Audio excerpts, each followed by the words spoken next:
There's no way I'm right about this. I mean, just let's say up front, I can't be the first person to think of this. But if I am, this could change everything. So if you're new to the channel, I've started doing a lot of work with picanha. And it's kind of my new favorite steak. And I've started to really pay attention to why I like picanha better than other steaks. And one of the things that you do differently with picanha is how you cut the steak. See, the grain is running this way, and I'm cutting the steak with the grain so that after I cook it, when I cut it, I'm gonna be cutting against the grain. And like we know from the barbecue world with brisket and everything that if the last cut is against the grain, the steak is gonna be more tender than if the last cut is with the grain. But with ribeye and filet and pretty much every other cut, that's not how we cut steaks. We cut steaks, even though the grain is running this way. If I cut a filet, I'm gonna cut the filet like this against the grain, and then I'm gonna cook it like this. So my last cut is with the grain, and then when I put it in my mouth, my teeth have to break through the muscle fibers here, which means even though filet is a super tender piece of meat, in theory, it would be so much more tender if the last cut was this way. And the same thing is true of ribeye. Here's a nice ribeye coming off of a prime rib or a whole rib roast. And notice that the grains run this way. And when we cut ribeye steaks, we cut them like this. We cut them against the grain to make the steak. So here, remember, the grains are running this way, so it's up and down. And when I cut into the ribeye, I'm cutting up and down, which means that my teeth have to break the muscle fibers that are going this way, which means this is probably not the most tender way to make a ribeye if my theory is right. Which of course, like I said, it can't be right because I can't be the first guy to think about this because for hundreds or thousands or however many years, this is how we've been cutting steak. So I've got a picanha sliced the right way and a filet sliced the traditional way and a ribeye sliced the original way. I think if I'm gonna test this, I've gotta do the opposites. So I've gotta cut some picanha from this roast.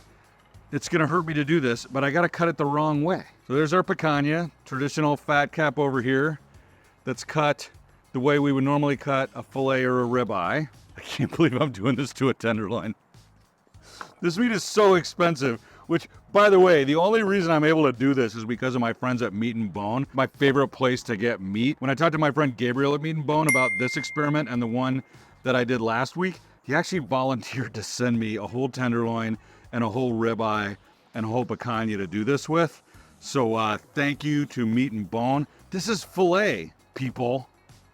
Like, look at this. It doesn't even look like the same steak. But if I cook it this way, and then I slice against the grain, it could be more tender. So now it's ribeye time. Now, I'm not gonna be unfair and do the ribeye cap because we all know the ribeye cap is the best. So I'm actually gonna trim the cap of the ribeye off of the rest of this roast, and that's gonna become a ribeye cap steak for me. So I just pull that off right here at the fat line. And now I'll pull the tail off, so I'm just working with the eye of the ribeye.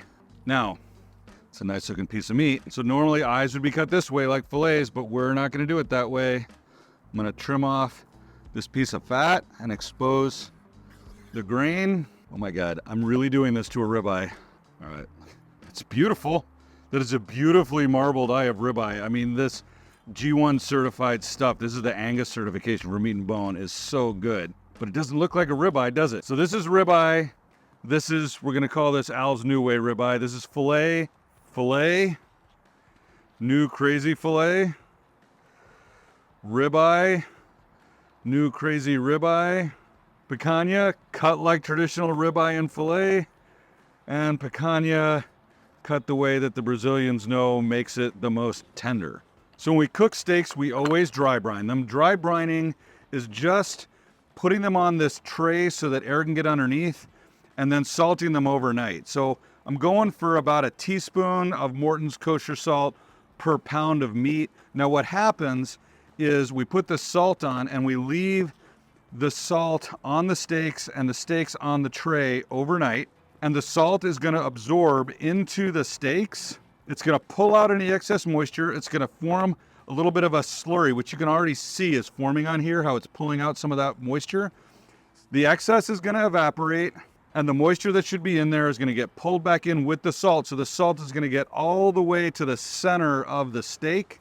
So we get that salt essence, and the salt is gonna help break down the muscle fibers, making them even more tender, in addition to how we're cutting them, making them tender. So into the refrigerator, these are gonna go overnight, and I'll see you tomorrow. At least for me, it'll be tomorrow. For you, it'll be like that. See, I told you that wouldn't be long. So it's tomorrow. And first of all, before I show you these, we just finished last week's video and the tasting, and it was epic. So if you didn't see it, I will definitely put a link at the end of this video and in the description so you can check it out, because you're gonna wanna check it out. So let's take a look at the meat that we have here. You can see from the dry brining that it's had an impact. So all the salt is gone. The meat is darker. The marbling, the intramuscular fat is way more pronounced. These are gonna be delicious and tender steaks with salt all the way to the core. Now, I'm not gonna put any other seasoning on because I don't wanna skew this. I want this to just be the meat with the cut, with the grain going vertically, or with the grain going horizontally. Vertically, horizontally, vertically, horizontally. So I've got my filet here, my ribeye here, my picanha here. We're gonna cook them all on Boba Fett, the Yoder Durango 24 stick burner behind me. And we're gonna sear them just like last week, because that was pretty epic too. So let's go ahead and get these set up. Now I'm gonna use meters like I usually do for steaks, but with 6 of them, I only got 4 in a meter block, so I had to pull out some of the meter pluses. So let's go ahead and get these set up. So just so you guys can follow along, I'm gonna take meter 1 and I'm gonna put it in the filet that is the traditional cut filet. And I'm gonna get it all the way past the line there, right in the middle. And then I'm gonna take meter 2 and put it in this crazy filet that's cut the long way. Again, right in the middle, past the line, okay? And then number 3 is gonna go into the traditional ribeye. Look at this, just doesn't even look like a ribeye. But it's gonna go into the center here. It's gonna go into my picanha that's cut the wrong way, right? The vertical way, the way that we usually cut ribeyes. Now this is a pretty small piece. And then this other finally meter plus is gonna go into this picanha steak, which is of course our control. All right, now I should be able to set these up on the meter app. All right, so let me show you guys how we do this. I'm not gonna make you watch me do all 6 of them, but we go here, we go set up a cook, beef, it's a steak. The first one we're doing is filet mignon, which is right here. Now we're only gonna take it to 110 degrees because we're gonna sear it off later, and we want a little bit of room left when we sear it off. And I'll start the cook. And I can do that for each of them and get exactly the same thing, beef, filet down to 110 degrees, start the cook. All right, so I'm gonna get the other 4 of these ready, and I'll meet you over at the grill. The name of the game today is gonna be the reverse sear. So we're gonna smoke these up to 110 degrees, and then we're gonna sear them off. So I'm gonna put the picanhas right next to each other, so they are getting the same amount of heat and smoke. And then I'm gonna put the fillets right next to each other, so they are getting the same amount of heat and smoke. And then finally, I'm gonna put the ribeyes next to each other, so they are getting the same amount of heat and smoke. They're not all gonna be done at the same time. They're different thicknesses, different fat content, but we'll pull them off as they're ready. So I'll see ya when these reach 110 degrees. Okay, the picanhas are done first. So we're gonna pull them off and wrap them in foil to rest. There's our incorrect picanha, and there's our traditional picanha. See you in a few minutes when the next ones are ready. All right, so you can see our Franken filet is actually done before the other filet, so let's get that one off. And we'll put that one in foil here and let it rest. All right, our Franken ribeye is ready. Funniest looking ribeye I've ever seen. The filet.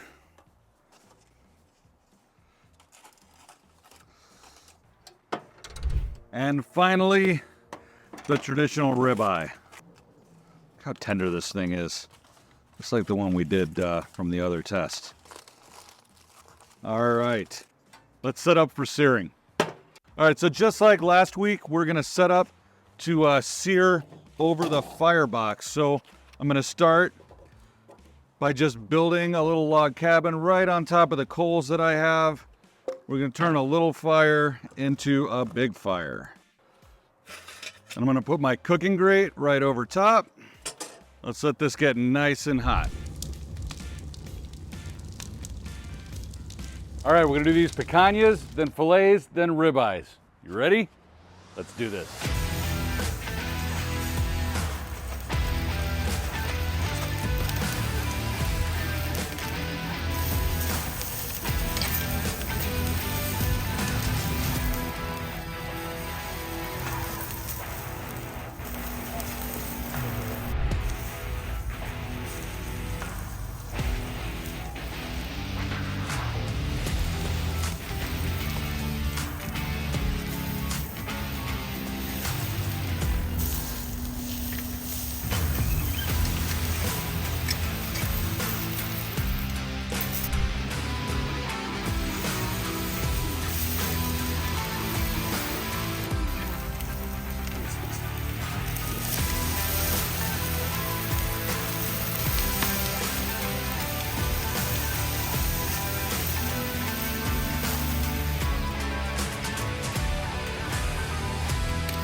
How cool of a job do we have, Nick?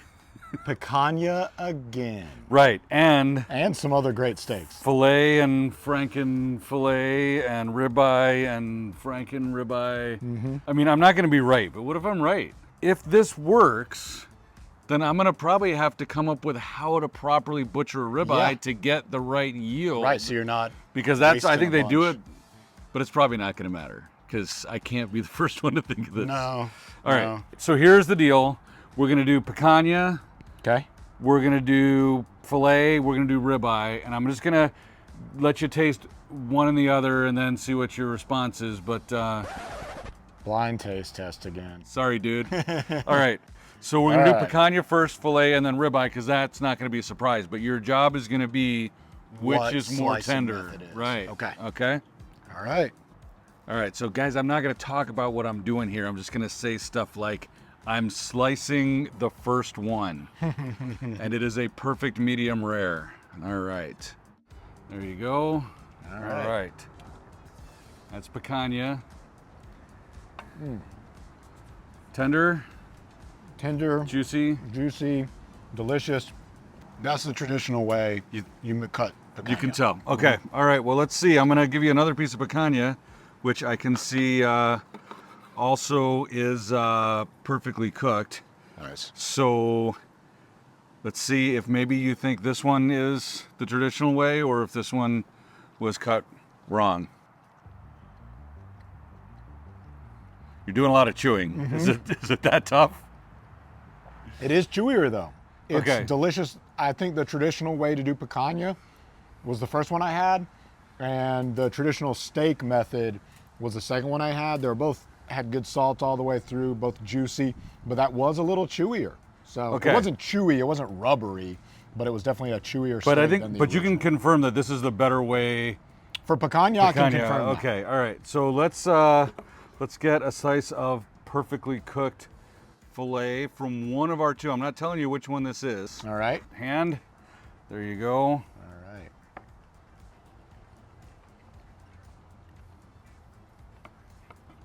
That is buttery delicious. That's really good. Okay.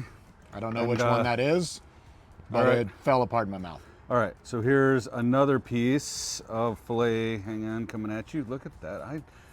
Look, you guys should have me cook steaks for you. I am really good at getting this nailed. On the fork. All right. Tell me if this is more or less tender. That one's pretty close. I would say that the first one's more tender than the second one. Okay. It was very close. So I'll tell you, that second one was the one that I thought was going to be more tender. So Okay. I'm probably wrong. Oh, It's we'll probably see. not going to matter with Well, ribeye. let's try ribeye. All right, so I'm I'm not willing to telling blind you. taste test that. Yeah, that's so generous of you. All right, so I'm gonna trim up these 2 pieces of ribeye here. All right, there you go. I'm jealous. I haven't been able to taste these. All right, I'm gonna taste a piece of ribeye while you're tasting. Okay. All right. Cut open this other one. All right, I have perfectly cooked 6 steaks here. Put one on your fork. All right, you ready? I'm ready. There you go. Cheers.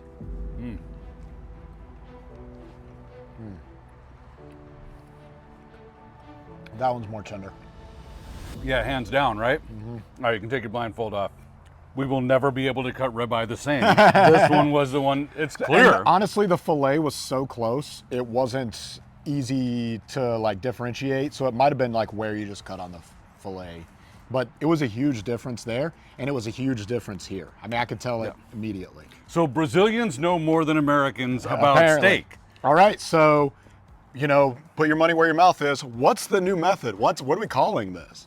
Is this the reverse slice? The reverse. Ooh, I like it.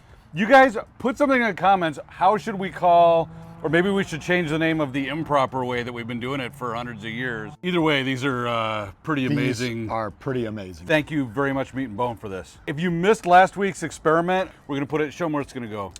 Right there, and then, you know, it all started with picanha, with Are They Lying to Us About Picanha? You can start the whole journey by watching the one down there. And we'll see you next week on Eat More Vegans.